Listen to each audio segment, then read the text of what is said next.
Ya, selamat pagi Sobat Kawanua, baku dapa deng kita Regina. Torang ada di program Manjo Ngopi, ngobrol pagi menginspirasi. Nah, pagi hari ini Sobat Kawanua kita ada tamu spesial. Kalau biasanya tamu yang satu ini suka mengundang kepala-kepala daerah atau lembaga atau instansi untuk datang ke kantornya. Kali ini Kawanua TV yang datang pasiar di kantornya Sobat Kawanua. Dan torang ada datang di satu lembaga tinggi negara. Ini adalah lembaga yang terbentuk karena Undang-Undang Dasar 45 pasal 23, dan inilah torang petamu pagi hari ini. Lebih jauh torang akan belajar mengenai BPK itu apa sebenarnya, tugas tanggung jawabnya seperti apa.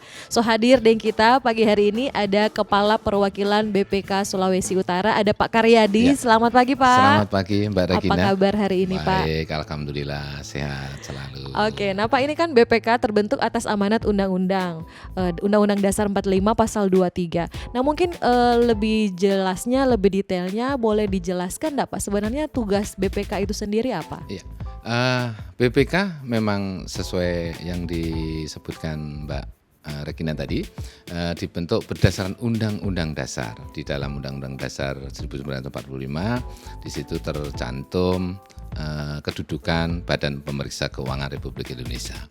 Itu sudah jelas dibentuk di setiap provinsi yang bertugas mengelola memeriksa pertanggungjawaban atas laporan keuangan, akuntabilitas pemerintah.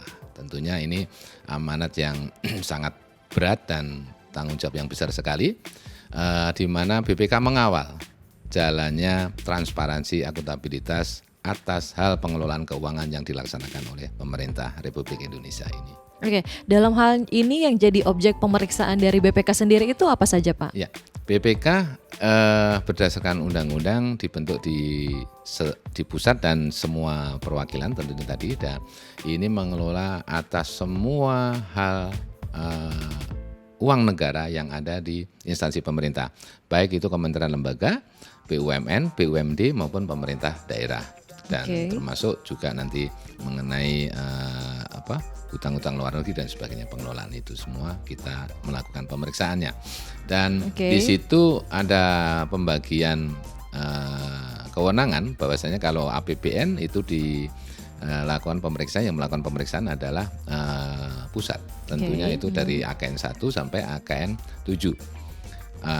Dan BUMN itu AKN 7, sedangkan AKN 8 adalah AKN itu audit utama keuangan negaranya.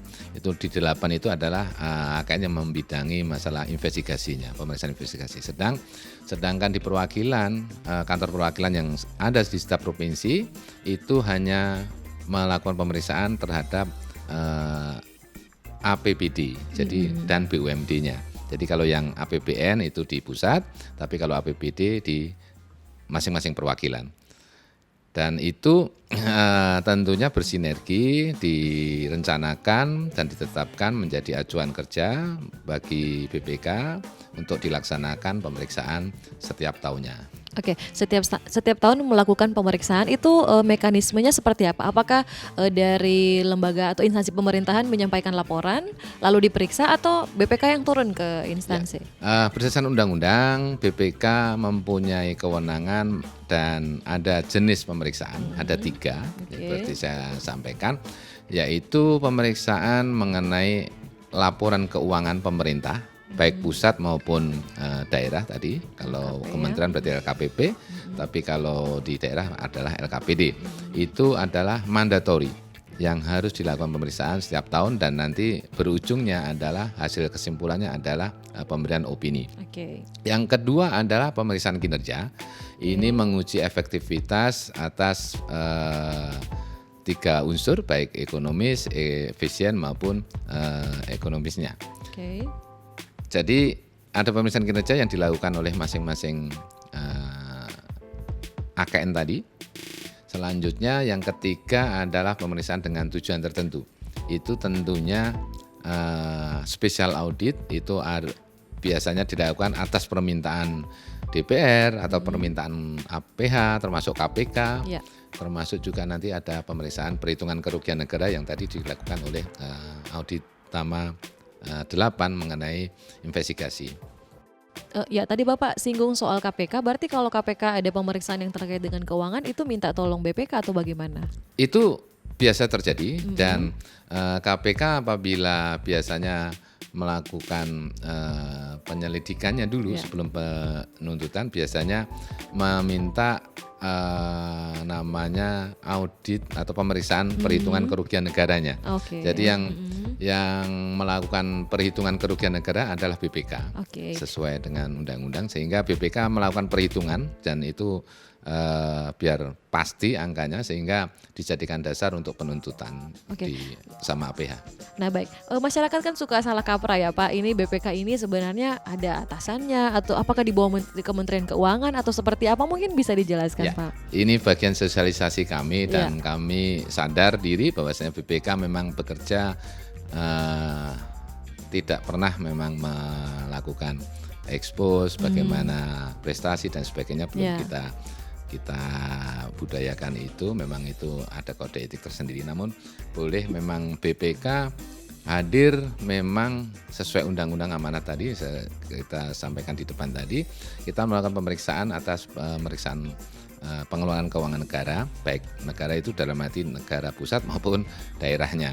Nah di sini ada BPKP, Oke. ada inspektorat itu kalau BPKP sama inspektorat itu adalah APIP aparat pengawas intern pemerintah. Jadi kalau kita jelas-jelas internal apa eksternal sehingga BPK memang di situ ada independensi dalam hal menetapkan objek pemeriksaan apa yang akan dilakukan pemeriksaan itu BPK diberi independensi Ya. untuk melakukan itu semua sehingga kita otomatis berbeda dengan BPK. Lalu BPKP melakukan pengawasannya terhadap Oke. pembangunan. Jadi ini dia sebagai aparat internal pemerintah sehingga dia biasanya yang sifatnya pengawasan dan itu rutin.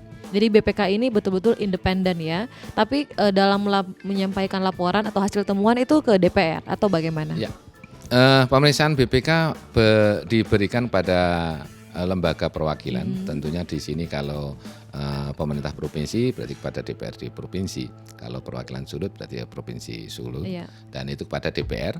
Tapi kalau mekanisme tadi seperti saya singgung kalau mengenai laporan keuangan itu pemerintah daerah menyusun laporan keuangannya yang dinamakan unaudited. Oke. Sebelum diaudit itu namanya unaudited, itu sudah direview oleh inspektorat utama mereka, inspektorat kabupaten, kota atau provinsi.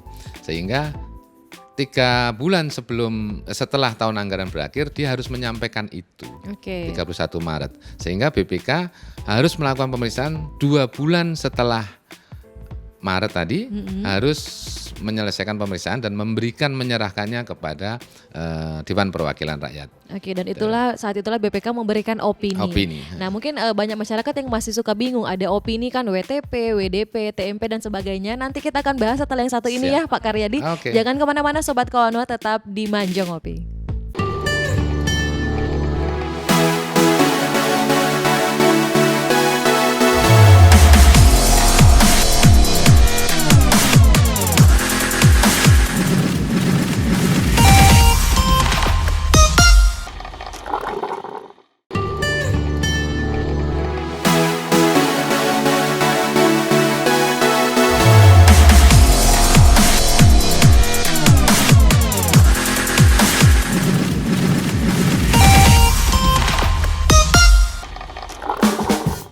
Ya, Sobat Kawanua, pagi hari ini saya masih bersama Pak Karyadi, Kepala Perwakilan BPK Sulawesi Utara. Pak, kan setelah melakukan pemeriksaan ada opini-opini yang disampaikan oleh BPK. Nah, mungkin boleh dijelaskan secara detail maksudnya apa? Misalnya ada WTP, WDP, ada TMP, dan juga ada yang tidak wajar ya, TW ya. Tapi jarang saya dengar keluar TW. Ya. Disclaimer itu tadi. Jadi tadi di laporan keuangan pemerintah daerah, dia setelah unaudited diserahkan kepada kita melakukan pemeriksaan selama 2 bulan. Tentunya ini akan menguji atau melakukan pemeriksaan atas kepatuhan terhadap peraturan perundang-undangan, terus juga menyangkut SPI yang dilakukan mereka, apakah sistem pengendalian internalnya sudah efektif atau belum, dan yang utama, itu menjadi utama adalah apakah penyajian laporan keuangan yang disampaikan, yang dibuat, disusun oleh pemerintah daerah tadi sudah memenuhi standar akuntansi pemerintah yang berlaku. Ini karena menyangkut ketetapan aturan yang sudah harus ditetapkan. Jadi menyusun laporan keuangan itu ada standar-standarnya. Pengungkapannya, penyajiannya, pencatatannya dan sebagainya. Itu banyak sekali akun-akun yang harus dipatuhi oleh mereka. Dan di situ akhirnya BPK melakukan pemeriksaan, akhirnya memberikan kesimpulan, menyimpulkan bahwasanya kalau WTP itu adalah BPK yakin atas laporan keuangan yang disusun mereka itu sudah sesuai standar akuntansi pemerintah. Itu rigid sekali. Di dalamnya apakah aset disajikan nyata, wajar dan sebagainya. Terus sudah diungkapkan di disclose-nya juga sudah meyakinkan kita. Jadi audit itu sebenarnya meyakini apa yang disusun oleh mereka apakah sudah sesuai standar. Cara meyakininya apa, turun lapangan juga? Oh iya. Jadi kita melakukan pemeriksaan itu sebelum pemeriksaan langsung kita melakukan pemeriksaan interim sebelumnya. Interim itu selama 30 hari juga. Jadi itu mengidentifikasi risiko-risiko mana yang akan berdampak. Sehingga apabila dilakukan pemeriksaan nanti akhirnya bisa menyimpulkan. Makanya itu tadi kalau nanti hasilnya di lapangan sampai nguji sampai keberadaan apakah barangnya ada, apakah nilainya sudah wajar, apakah masih ada yang belum dicatat dan sebagainya, itu nanti disimpulkan oleh BPK dengan teknik yang sudah standar kita juga melalui standar pemeriksaan keuangan negara kita. Kita mengacunya pada SPKN dan kode etik kita. Sehingga auditor kami jelas-jelas independen dan profesional dalam menilai itu. Sehingga apabila WTP itu diyakini bahwasanya laporan keuangan yang disusun mereka adalah sudah bebas dari kesalahan yang material. Jadi intinya misalkan masih ada, itu pun tidak material, tidak bikin mati. Contohnya seperti apa, Pak? Contohnya misalkan masih tetap ada, misalkan penyimpangan kekurangan volume misalkan, tapi nilainya nggak material gitu loh. Ibarat kalau anatomi tubuh kita cek MCU, datang ke rumah sakit, dicek darah, darah itu air seni, jantung, paru dan sebagainya, ronsen, itu kita standar semua harus gitu dilakukan itu. Tapi yang bikin mati kan itu semua yang di MC itu. Keluar-keluar masih flu, masih mungkin telinga kurang-kurang dikit, ada bisul dikit dan sebagainya. Itu ibaratnya penyimpangan tadi. Tapi penyimpangan tadi tidak membuat mati tubuh itu. Baik. Nah, tapi kalau di MCU masuk langsung udah paru-parunya kena, jantungnya terindikasi dan sebagainya, itu nanti akhirnya turun jadi WDP. Ada penyimpangan yang secara signifikan nanti bisa mempengaruhi atas laporan keuangan. Makanya WDP dengan pengecualian. WTP itu belum tentu sempurna ya, Pak? Kalau tidak, kalau secara ini sudah sempurna, tapi masih ada penyakit-penyakit yang ibaratnya tapi tidak signifikan. Kita jamin itu. Itu tidak menyebabkan kerugian negara atau bagaimana maksudnya? Tetap merugikan kerugian negara. Apabila sakit pun tetap merugikan tubuh kita kan, tetap waktunya. Kadang-kadang harus beli obat, harus minum obat lagi kan. Tapi tetap kerugian negara, kita tidak bilang tidak ada kerugian, ada pasti. Atau ada range-nya dari berapa sampai berapa? Itu makanya secara teknik kita, secara standar pemeriksaan kita itu ada tekniknya untuk uji itu. Bahwasanya penyakit itu tidak akan membawa dampak yang signifikan dan material, pervasif, masif dan sebagainya, sistemik dan sebagainya, itu ada semua. Terus sehingga kalau WTP otomatis itu, WDP tentunya tadi yang penyakitnya pasti mempengaruhi. Kalau dia nggak memperbaiki, nggak minum obat, nggak istirahat, nggak terapi dan sebagainya, itu ibaratnya gitu. Temuan yang sudah kerugian negara, tapi juga nilainya material besar. Nah, itu WDP. Terus apabila tidak memberikan pendapat, itu biasanya ada hal-hal yang disembunyikan oleh mereka tapi tidak dilaporkan di dalam laporan keuangannya dia, sehingga itu jelas akuntabilitasnya terganggu dan kita tidak bisa masuk, memaksa mereka untuk menyatakan itu, makanya kita tidak memberikan pendapat. BPK Apalagi yang tidak terakhir, bisa masuk. bukan tidak bisa masuk, dalam artian itu hal-hal yang dikecualikan pastinya. Dan terakhirnya adalah tidak memberikan tidak wajar. Tidak wajar jelas sekali bahwasanya hasil pemeriksaan dari indikasi kita, mereka laporan keuangannya sudah melebihi standar-standar yang pasti tidak terpenuhi unsur-unsurnya. Itu tadi. Itu kalau selama melakukan pemeriksaan kan tadi Bapak bilang sekitar 2 bulan ya. Ya, dari waktu. penyampaian kalau di daerah LKPD itu sekitar 2 bulan. Itu yang turun berapa banyak orang, Pak? Masing-masing kabupaten kita sesuaikan dengan kondisi kompleksitas kabupaten kota.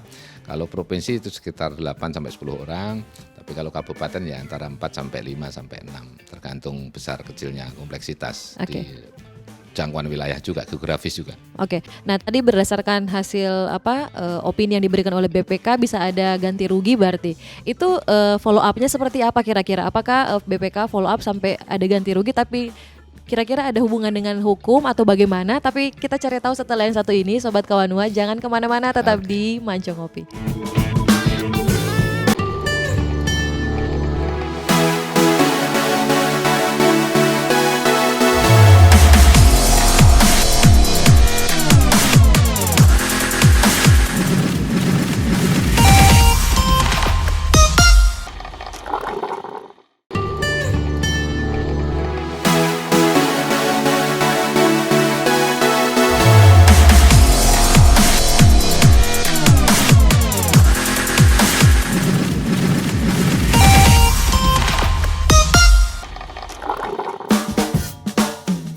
Ya oke Sobat Kawanua, kita kembali lagi bersama Pak Karyadi. Tadi Bapak udah jelaskan mengenai opini-opini BPK, yaitu ada WTP, WDP, TMP dan ada yang tidak wajar ya Pak.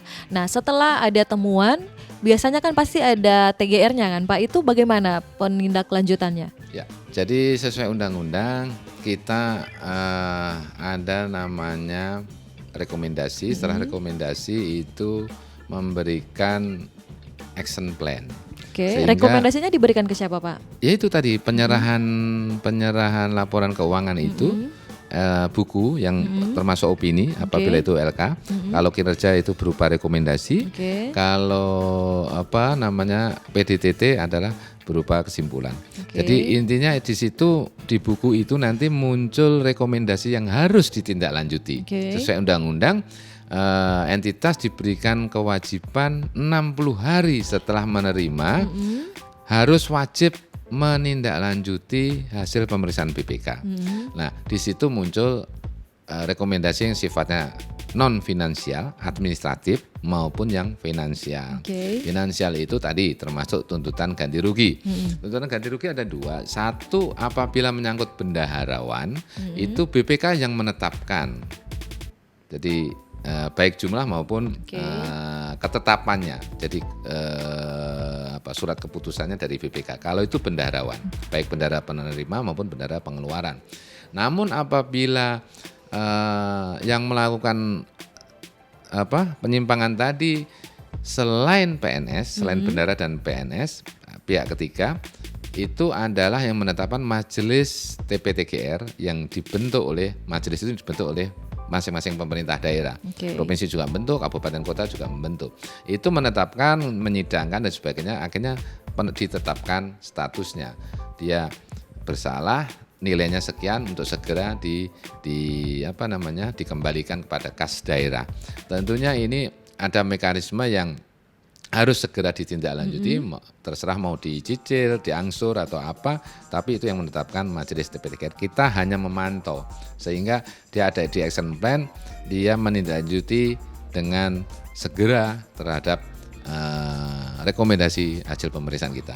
Jadi itu secara sistem juga ada, kita namakan CPTL, jadi aplikasi yang memudahkan agar pelaksanaan tindak lanjut rekomendasi BPK lebih mudah.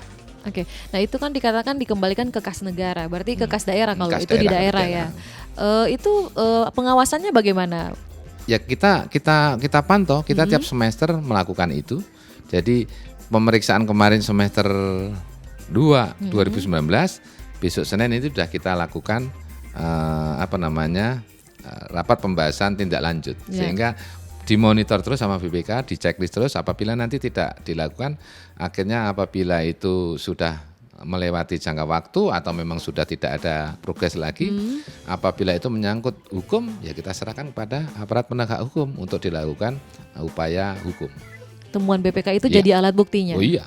Oke, nah kira-kira selama pengalamannya Bapak ya di Sulawesi Utara, kalau saya lihat di tahun 2019 kemarin 14 kabupaten kota dapatnya WTP ya, ada 1 yang TMP. Mungkin boleh Bapak lihat dari potret yang ada di Sulawesi Utara ini bagaimana pengelolaan keuangan daerah? Ya mungkin alhamdulillah puji syukur, mungkin kalau di Sulawesi ini dari 16 sudah 15 yang memperoleh opini wajar tanpa pengecualian. Tentunya itu juga merupakan prestasi mereka. Jadi prestasi WTP itu sebenarnya bukan BPK yang memberi hadiah, namun itu hasil kerja mereka. Tentunya ini tidak gampang, bahkan ada yang sudah memperolehnya 5 tahun berturut-turut, sehingga itu tidak main-main dalam hal ini. Meskipun di sana sini masih terjadi kekurangan atau masih ada penyimpangan yang sifatnya hanya tidak signifikan, dan bisa kita pastikan itu tidak berdampak terhadap mempengaruhi terhadap pewajaran laporan keuangan tadi. 1 yaitu Kabupaten Bolmong yang masih memperoleh TMP disclaimer dari kita. Tentunya ini nanti ada upaya dari kita, dan insya Allah kita pacu, mudah-mudahan di tahun ini besok kita periksa bisa naik statusnya minimal WDP lah, kalau belum bisa WTP. Dalam artian karena itu kompleks sekali permasalahannya, karena kabupaten induk, sehingga dia mempunyai aset-aset yang memang tidak dapat terinventarisir, dokumennya kemana juga, sehingga itu dia menyajikan namun kita belum yakin secara bukti, sehingga itu yang masih menjadikan kita memberikan opini disclaimer. Oke, yang menjadi kesalahan paling umum dari pemerintah daerah sendiri dalam menyajikan laporan itu apa yang Bapak lihat selama ini? Selama ini yang di pemerintah daerah sebetulnya yang pertama adalah mengenai SDM menurut saya. Jadi kemarin saya juga sudah mengusulkan mohon direkrut atau diinventarisir sumber daya manusianya atau pengelola keuangan itu yang mempunyai basic ekonomi, tidak usah akuntansi, misalnya ekonomi, atau yang berminat atau paham untuk itu. Kalau enggak ya dikursuskan untuk jadi pengelola keuangan, sehingga di masing-masing SKPD sudah ada orang-orang yang bisa diandalkan, yang mengerti mengenai akuntansi, pencatatan dan sebagainya. Yang kedua adalah pengelolaan barangnya, baik itu persediaan barang-barang yang berupa inventarisir maupun aset-aset yang aset tetap yang besar-besar. Dalam artian misalkan ada mobil, ada laptop kayak gitu kan biasa sembarangan ya, dibawa siapa tapi tidak tercatat. Akhirnya nanti kalau ditanya BPK barangnya nggak ada tapi masih tercatat. Kalau hilang kan berarti harus dinyatakan hilang, kan sebenarnya tinggal gampang aja. Tinggal itu konsentrasi fokus. Jadi pengelolaan yang paling berat memang mengenai aset, terutama aset-aset pemerintah daerah itu yang notabene apalagi zaman reformasi akhirnya ada pemekaran kabupaten. Nah, itu kabupaten induk ke kabupaten barunya itu penyerahan aset biasa sering terjadi. Asetnya sudah dikuasai kabupaten baru, tapi pencatatannya masih di kabupaten lama dan nggak dipecah-pecah, misalkan kayak gitu-gitu. Jadi banyak sekali dokumennya dia ngakuin ada aset, tapi fisiknya dia mengakui aset, tapi dokumennya tidak ada, atau ada dokumennya tapi fisiknya sudah dikuasai orang lain. Nah, itu banyak sekali aset yang terutama yang.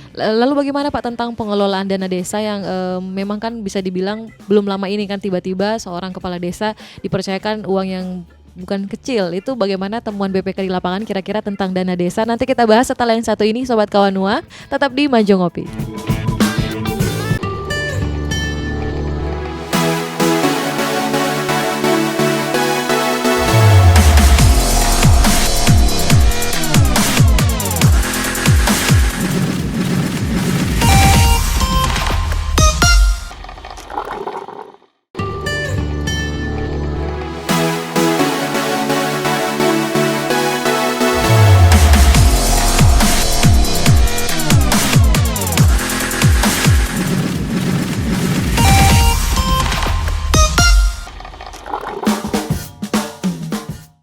Oke, saya kembali ke Pak Karyadi. Tadi tentang dana desa itu bagaimana Pak? Apakah masuk di ruang lingkup pengawasan BPK juga atau bagaimana? Ya, dana desa adalah suatu kebijakan pemerintah pusat yang digulirkan langsung melalui Kementerian Desa dan tentunya itu disalurkan kepada kepala desa di Sulut ini. Dan BPK hanya melakukan pemeriksaan yang di BPK Sulut ya, hanya melakukan pemeriksaan konfirmasi penyalurannya, kepastian atas penyaluran baik jumlah rekeningnya maupun si penerimanya. Tentunya ini kan nanti kalau urusan penggunaannya, karena memang dana desa ini bahasanya 1 miliar ya, namun kalau kita turun di itu kan terlalu kecil, hanya khusus untuk itu. Jadi kadang-kadang kita memang belum disampling untuk saat ini, bukan tidak dilakukan pemeriksaan, namun BPK belum mempunyai kebijakan untuk melakukan pemeriksaan secara detail, kecuali nanti ada permintaan khusus, misalkan ada pengaduan atau dari aparat penegak hukum meminta kita untuk membantu melakukan audit, ya kita lakukan. Mungkin itu kalau dana desa. Oke, baik. Nah Pak, mengenai program-program BPK ke depan, mungkin ada edukasi ke masyarakat atau mungkin ke pengelola keuangan? Ya, BPK sekarang BPK Sulut aktif sekali dalam arti menjalin kerjasama edukasi, termasuk itu kita sosialisasi, kita juga turun ke lapangan, baik Pemda maupun stakeholder yang lain. Bahwasanya BPK itu ada di Sulut dan harus bermanfaat. Tentunya kami banyak sekali undangan untuk jadi narasumber dan itu saya sambut dengan baik sekali dan saya menghargai mereka, saya senang dan bahkan saya bilang silahkan undang saya gratis, saya bilang. Tentunya ini bagian edukasi kita, kalau nanti mungkin saya nggak bisa hadir, teman-teman kami siap memberikan materi itu. Tadi di sini kami mau menekankan bahwasanya BPK hadir di Sulut ini bisa dipastikan BPK itu harus bermanfaat karena sesuai visi misi kita melalui pengelolaan pemeriksaan ini yang berkualitas. Tentunya pemeriksaan berkualitas itu tidak cukup hanya berkualitas pemeriksaan yang bagus, namun apakah hasil pemeriksaan itu juga bermanfaat terhadap masyarakat Sulut. Nah, termasuk kami besok insya Allah akan melakukan dialog interaktif atau mereview atau mengevaluasi apakah benar sih BPK di Sulut ini bermanfaat bagi warga Sulut. Tentunya otomatis kita kaitannya dengan pengelolaan keuangan, berarti kita mendefinisikan bahwasanya pengelolaan keuangan yang dilakukan oleh pemerintah daerah itu memiliki 4 indikator. Yang pertama adalah menurunkan tingkat kemiskinan, menurunkan pengangguran. Ketiga adalah Gini rasio yang menyangkut ini dan juga IPM. Itu 4 hal indikator itu yang akan kita challenge apakah pengelolaan APBD mereka itu sudah signifikan terhadap rasio-rasio tadi, sehingga BPK bisa mendorong jadi anggaran-anggaran atau pengelolaan keuangan yang berkonsentrasi terhadap 4 indikator tadi, sehingga memastikan berjalannya pembangunan di Sulut ini itu hanya berorientasi kepada kesejahteraan masyarakat itu dulu, itu basic. Jadi itu yang diamanatkan oleh Undang-Undang APBN, sehingga kita juga harus melakukan pemeriksaan dan mendorong mereka untuk mewujudkan program-programnya mereka hanya untuk kesejahteraan masyarakat. Dan BPK berkepentingan sekali mengedukasi mereka bahwa mari kita bersama-sama dan saling mengevaluasi. BPK juga mungkin selama ini kurang ada kekurangan, tapi kita ke depan insya Allah akan lebih bagus lagi, dalam arti lebih terjun dan meminimas penyimpangan, sehingga memastikan roda jalannya pemerintahan itu untuk mencapai tujuan pembangunan, dan dengan sendirinya nanti BPK pasti bermanfaat di situ. Kalau bicara soal materi edukasinya Pak, lebih ke apa bahannya biasanya? Kalau edukasi kita ke pemerintah daerah, tentunya kita mengenai pengelolaannya secara teknisnya. Jadi hal-hal yang penyimpangan-penyimpangan yang biasa terjadi, kita edukasi. Kenapa sampai bisa terjadi? Penyimpangan yang biasa terjadi seperti apa itu Pak? Ya termasuk aset tadi, pengelolaan aset, pengelolaan persediaan, terus pengadaan barang dan jasanya, itu kan biasa terjadi. Nah itu kita warning, kita edukasi dengan aturan-aturan yang update, tentunya dengan aturan update, dan itu kita sampaikan harus zero tolerance dan sebagainya itu, sehingga transparansi itu terbentuk dan sehingga kita bisa menjamin nanti saatnya kita pemeriksaan kita pastikan sudah tidak ada lagi penyimpangan. Misalkan ada penyimpangan pun yang istilahnya administratif non finansial tadi. Oke, itu yang jadi harapan oleh BPK. Kalau ke generasi milenial misalnya Pak, adakah program-program untuk menyentuh para milenial? Ya, jelas. Kita biasanya kalau di perwakilan kemarin, karena ini belum ada edukasi ke BPK Goes to School, BPK Goes to Kampus dan sebagainya. Tapi nanti mungkin juga ke depan kita akan mendekatkan diri lagi kepada stakeholder. Para stakeholder itu banyak sekali mengenai dari mulai APH sampai instansi vertikal, kaum milenial salah satunya. Nanti tentunya kita akan ada pendekatan-pendekatan dengan mereka, baik komunitas maupun kaum yang di sini milenial akan, apalagi Manado ini saya lihat cukup menarik sekali Pak, antusias mereka juga biar lebih paham apa sih peran BPK di Sulut ini, sehingga mereka juga kita harapkan sama-sama mengawal bersama BPK terhadap akuntabilitas laporan keuangan mereka, sehingga pemerintah juga menjalankan program-programnya bisa kita kawal bersama, informasi dari mana aja, dan sehingga nanti BPK ada di garda depan untuk mengawal mereka agar lebih baik lagi, penyimpangan lebih minim. Oke, nah baik, selama Pak Karyadi ada di Sulawesi Utara, kira-kira bagaimana komunikasi dengan para kepala daerah, baik Pak atau bagaimana?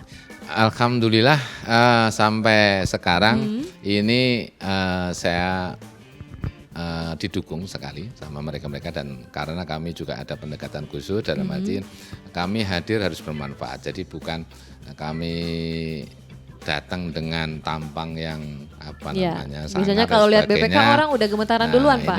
Sehingga kami ada pendekatan khusus, bukan berarti mau macam-macam, KKN dan sebagainya, namun berarti ini hanya gaya style supaya mereka tidak tegang. Sehingga kalau tidak tegang dengan menerima kita apa adanya, informasi akan utuh. Alhamdulillah kepala daerah berikut jajarannya, jadi bukan hanya kepala daerahnya, berikut jajarannya alhamdulillah antusias dengan BPK yang sekarang ini, dengan gaya yang sekarang ini. Mungkin mereka ternyata dengan sentuhan-sentuhan pribadi ya, sehingga mereka terbuka. Sebenarnya kenapa sih kendala-kendala kok nggak bisa itu kenapa? Nah akhirnya terbuka. Kalau dengan kita keras, saya kira mereka nggak keluar informasi itu, sehingga kita akan tahu mengenai akar masalahnya, sehingga akan kita berikan berarti solusi. keterbukaan jadi awal pemulihan Pak ya. Siap. Oke, luar biasa. Kita masih akan lanjutkan di segmen terakhir setelah yang satu ini, tetap di Manjo Ngopi.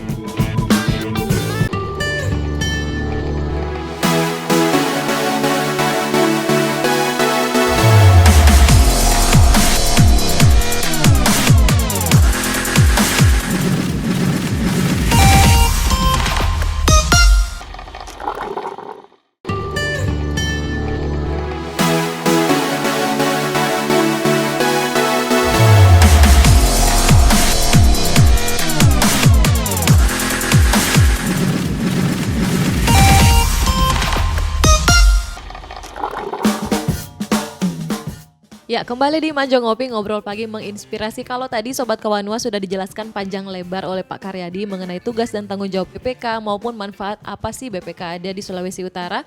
Nah, sekarang ini kita mau yang santai-santai dulu Pak ya. Kalau tadi agak tegang kayaknya. Nah, sekarang ini kita ada beberapa pertanyaan yang harus dijawab secara cepat Pak ya, oleh Pak Karyadi. Sudah siap Pak? Siapa aja. Oke, kita mulai dari pertanyaan pertama. Pak Karyadi lebih senang memeriksa atau diperiksa? Meriksa dong. Oke. Berikutnya, pemeriksaan keuangan paling cepat berapa lama Pak? 30 hari. 30 hari, oke. Perasaannya Bapak pas ada temuan? Ya, kadang sedih, kadang senang juga.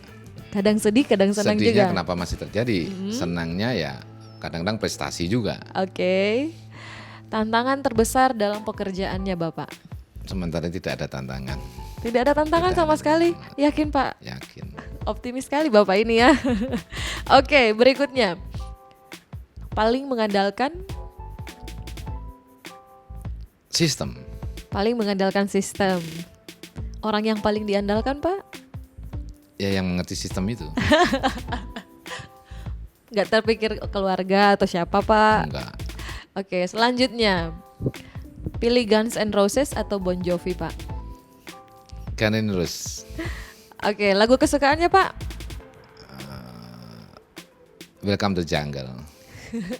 Selanjutnya, ingin dikenang sebagai orang yang... Orang yang bermanfaat saja. Oke, Pak Karyadi, paling sedih saat... Saat ulang tahun nggak kumpul sama keluarga. Oke, prioritasnya Pak Karyadi dalam hidup apa? Prioritasnya saya bisa menjadi orang yang bermanfaat saja. Oke, bermanfaat ya. Moto hidupnya Bapak? Jelas beda. Kayak iklan apa ya? Jelas beda. Saya memang harus beda dengan orang lain. Oke, Karena, bedanya seperti apa, Pak? ya segala hal saya harus berbeda. Dalam Beda hal tentu yang positif. Oke. 3 hal yang menggambarkan BPK menurut Bapak? Profesional, modern, dan bermanfaat tadi. Oke. Ada sifat Pak Karyadi yang orang lain belum tahu? Apa ya? Sifatnya mungkin yang belum tahu apa? Semua tahu Semua kayaknya. sudah tahu ya, Pak. Oh. Nggak ada yang disembunyikan berarti Nggak ya. ada saya. Oke. Berikutnya 3 kata tentang Pak Karyadi apa? Jelas beda. Mhm. Itu udah 2 kata, Pak. Iya, maksudnya beda. Oke. Beda. Terus myself, Mhm. hidup saya sendiri. Oke. Dalam arti saya harus maju semuanya sendiri. Dalam Oke. arti ini kehidupan saya. Mandiri ya, Pak. Mandiri ya. Mhm. Terus ketiga adalah ya have fun dah. Oke. Menurut Pak Karyadi bersama karyawan itu harusnya Friendly. friendly. Kalau bersama objek yang akan diperiksa? Ya harus sesuai profesional kita. Oke. Hobi di waktu senggang apa, Pak? Main musik, Mhm. apalagi olahraga dulu, sekarang sudah enggak, mungkin ya sama klasik-klasik aja lah. Oke. Ada harapannya Pak Karyadi di tahun 2020? 2020 semoga lebih bagus lagi. Saya diberi kesehatan, diberi umur panjang, bisa bermanfaat, bisa berguna dan berbaktikan selamanya di BPK ini. Kalau seandainya bisa menentukan berapa lama di Sulawesi Utara, Pak Karyadi ingin berapa lama? Saya pengen bukan hanya Sulawesi Utara yang Oke. saya pikir, tapi seluruh Indonesia ini yang harus saya pikir gitu. Semoga Tapi betah Pak di Sulawesi Utara? saya dimanapun betah, insya Allah Oke. nggak masalah bagi saya. Itu adalah hidup saya dan saya sudah menentukan pilihan saya jadi auditor, sehingga Oke. saya dimanapun insya Allah nggak masalah. Makanan kesukaannya Pak di sini? Sambel, Suka makan sambal Pak ya? tuna rahang itu, tuna Oke. rahang sama apa dabu-dabu ya, Oke. itu paling suka. Dan yang terakhir Pak, mungkin ada harapan untuk para pemerintah daerah, para pengelola keuangan dan juga masyarakat Sulawesi Utara sekaligus pemirsa Kawanua TV yang ada Ya. dimanapun berada. Ya, kalau harapan saya kepada